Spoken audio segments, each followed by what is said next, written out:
Salut les passionnés, c'est Turtle. Aujourd'hui on se retrouve pour une petite vidéo dans laquelle je souhaiterais répondre à la question d'un abonné. Étant donné que c'est une question qu'on m'a souvent posée, elle est d'ailleurs assez intéressante, aujourd'hui je souhaiterais lui répondre en vidéo et non par écrit comme je le fais habituellement. Donc voici son commentaire.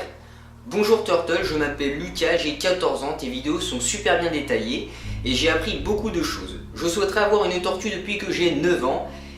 Mais je voyage beaucoup à l'étranger et je ne sais pas comment faire pour que quelqu'un puisse surveiller ma tortue durant mon absence. Eh bien tout d'abord, bonjour Lucas, je te remercie pour ton commentaire, ça me fait vraiment plaisir. Alors tout d'abord, il faut savoir qu'il y a quelques-uns de mes abonnés qui ont déjà été dans la même situation que Lucas. Et la plupart du temps, eh bien, je leur conseillais d'emmener leur tortue avec eux sur leur lieu de vacances. J'ai d'ailleurs fait des vidéos à ce sujet.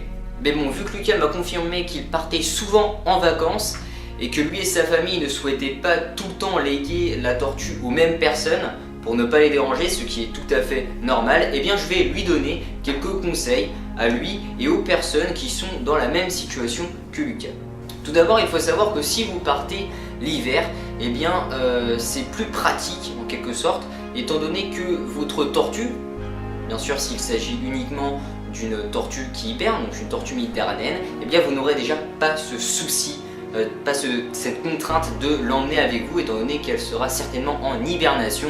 Donc vous pouvez vous permettre de partir une semaine, votre tortue sera en cours d'hibernation, donc il n'y aura pas de souci. Après c'est vrai qu'il est préférable de surveiller sa tortue quand elle hiberne, mais bon, si l'hibernacle est correctement fabriqué, c'est-à-dire que si il n'y a pas d'humidité aux alentours et si aucun prédateur vont déranger la tortue durant son hibernation, eh bien il n'y aura pas de souci. Après, ce qui est des autres périodes, que ce soit le printemps, l'été ou encore l'automne, eh bien si votre tortue est hébergée à l'intérieur de chez vous, c'est-à-dire dans un terrarium, il faut savoir que vous pouvez vous permettre de la laisser une semaine sans nourriture. Alors personnellement, je ne vais pas m'aventurer à pratiquer cette méthode pour mes propres tortues. Après, ça regarde chacun. Mais personnellement, je préférerais les léguer à des proches, à des personnes qui puissent s'en occuper durant mon absence. Déjà, rien que pour l'eau, l'eau doit être le plus souvent possible changée, tout le temps mettre de l'eau fraîche aux tortues, ce qui est très important. Mais voilà, il faut savoir qu'une tortue peut ne pas manger pendant une semaine. Après, c'est à vous de voir si vous souhaitez ou non pratiquer cette méthode. Maintenant, si vous voyagez hors période hivernale et si vous ne voulez pas pratiquer la méthode du jeûne pour votre tortue, c'est-à-dire si vous voulez que votre tortue puisse se nourrir tous les jours quand elle le souhaite et avoir tout le temps de l'eau propre à ses côtés, eh bien il n'y aura pas d'autre moyen que quelqu'un surveille votre tortue.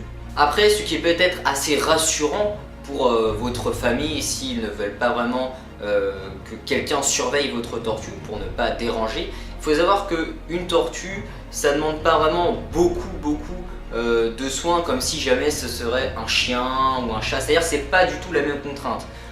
Les personnes peuvent très bien surveiller une tortue du moment qu'elle est dans son terrarium, que la température est respectée, que l'hygrométrie est respectée s'il s'agit d'une tortue tropicale, et que si la nourriture est correctement ajoutée dans les bacs d'alimentation, etc., eh bien tout se passera bien. Généralement, vous n'aurez qu'à simplement, la personne n'aura simplement à changer l'eau, mettre de l'alimentation fraîche aux tortues et nettoyer si jamais il y a des excréments, etc. De toute manière, avant d'acquérir une tortue ou un animal de manière générale, il faut vraiment être sûr et d'avoir rassemblé toutes les contraintes possibles qui pourraient éventuellement arriver dans votre vie.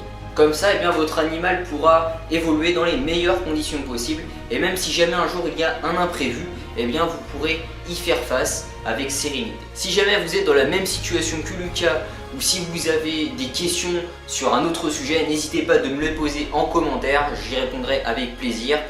Sur ce, je vous dis à bientôt, portez-vous bien, salut les passionnés.